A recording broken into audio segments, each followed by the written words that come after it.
Hi everyone, how's everyone doing? So I think there's still probably some games that are still going on, but I think I've reached that time where I've overdosed on tennis. This happens every year. I get to a point where it's like, even though I'm still enjoying it, it was like today I think I watched about 6 hours of tennis. The other day it was like 8 hours. And then the time just flies and you think, oh, I've been sat here watching tennis, whatever. So today, yeah, I'm overdosed now at the minute. I'm not watching any more tennis today. I think there's probably a few more matches to go. There's been quite a lot today, actually. It's been a good Saturday. So there's been Sinner versus Martinez Pedro, to me, or Pedro, I don't know how you pronounce it.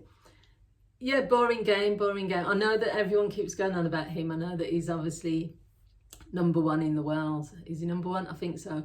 I just find his game really boring. I just find him boring to watch. I was watching it and then I thought, the only reason I'm watching this is because it's like, it felt like I was meant to watch it. But then I just went, made something to eat, did some housework. He won, obviously. It was obviously he was going to win. He's still, out of the 16 that are left, 16 men, he's still got a chance. Apparently he's never won Wimbledon. He's got a chance this year because lots of the top seeds have gone out. But yeah, there's not really much more to say. That was a boring game. Then Andreeva, right, I don't know, still I'm rubbish with these. Mira Andreeva, she won against Hailey Baptiste. When I saw the matchup, so you've got I think she's 18, very fast, very good, like her game. And then I saw Hailey Baptiste, who I've never heard of, by the way. I've never heard of her. She just looked out of shape and she just looked really old. I don't know how old she is and stuff, but she just looked, it was just like you could tell that, like, I just guessed that Hailey wasn't really going to get very far. And I'm not being rude about players and things. I know sometimes if I'm doing a critique, people might think, oh, you're being judgmental and things. It's just in terms of sport. I mean, at the end of the day, when you see people on the court, if they don't look fit or if they look like, they don't have a chance. But sometimes that people still come through. But anyway, yeah, Andreeva, she won that match. And apparently she's been tipped now to possibly get to the final. Then you had Rybakina versus Torsen. So I felt sorry for Rybakina, actually. She's one of my favourite. I like the Eastern European players, especially when they're just there for business. They're not very emotional. They're just there to just get the job done. She don't play to the crowd. She's won Wimbledon before as well. She was just having a nightmare. I was watching it and I was just feeling more and more sorry for her. She was missing simple hits. She was, even when the court was open and she had a chance to like get the point, she was just making mistakes. She was beating herself up. You could tell that she when you're just having a bad day, there was nothing she could have done because that player wasn't like at her level. That player is literally, they said that I don't know if it's the first time they've played at Wimbledon, but it's definitely the first time they've won a match at Wimbledon or something like that. The commentator, he was getting frustrated and he says, Elena, what are you doing? And he was probably coming out of his like professionalism to say that. And I was thinking that's a bit harsh, but he was just frustrated because everyone can tell, she's been a previous winner and she's a good player, but she just wasn't hitting it today. And then Barbora Krejcikova. See, I've learned how to pronounce some of the names from the commentators. So what I'm going to talk about is I'm going to do this in a part 1, part 2, because it's a bit sad.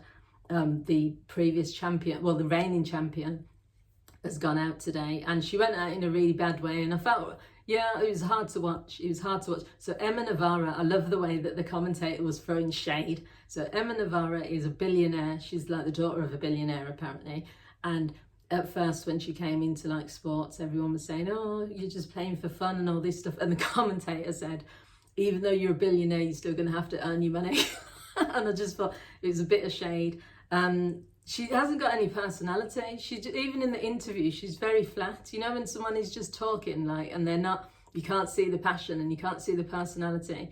I found that I was like dozing off like during her interview. But anyway, what was sad is that obviously Barbora Krejcikova, not only is she the reigning champion from last year, but she had it wasn't an injury, it was a sickness. So there's obviously something wrong with her stomach. They were taking her blood pressure.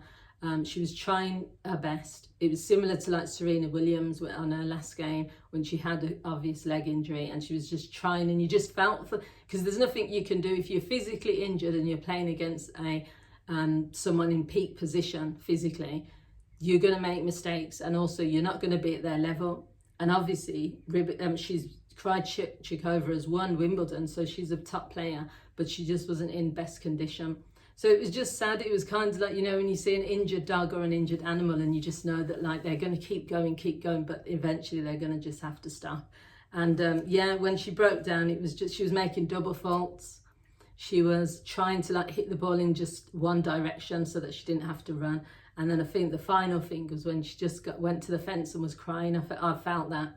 I was just like, because when like a player breaks down on court, and it's kind of the other, and also I know that Emma Navarro was just like there laughing inside and was just like, yeah, I've got this. Because even in the interview when they were asking about like, you know, how did you feel about how, you know, things were going for the other players, she was like, she said one word and then she was like, yeah, but I'm glad that I'm here. And I just thought, yeah, she's not at her quality, she's not at Krejcikova's level, but it's like, you know, she's been given this opportunity.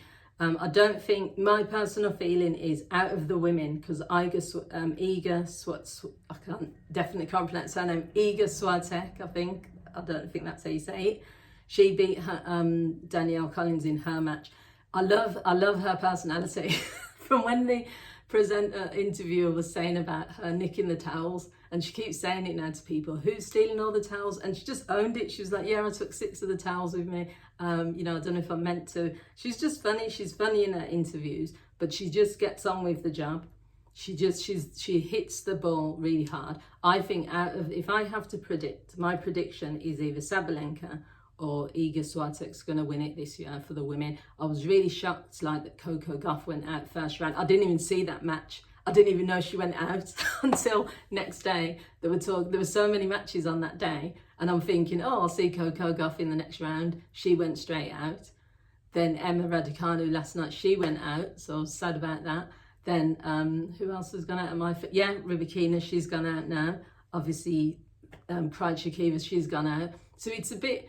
It's whoever wins. Ons Jabeur, she went out as well. I'm just in shock because these are all my like favourite players. They're all going slowly. So yeah, whoever wins out of the women, if it's Iga Swiatek or if it's Sabalenka, neither of them are sort of my favourites. But I think, you know, they've got a chance. Both have got a chance of winning. So I'm gonna have to do a second one because Djokovic, I can't fit that all into one video because that's the match I've just watched. So I'll do that in part 2. And yeah, let me know what you guys think. Thanks for everyone that's like leaving comments and watching these videos. And yeah, leave a comment. Let me know if you've watched any matches today.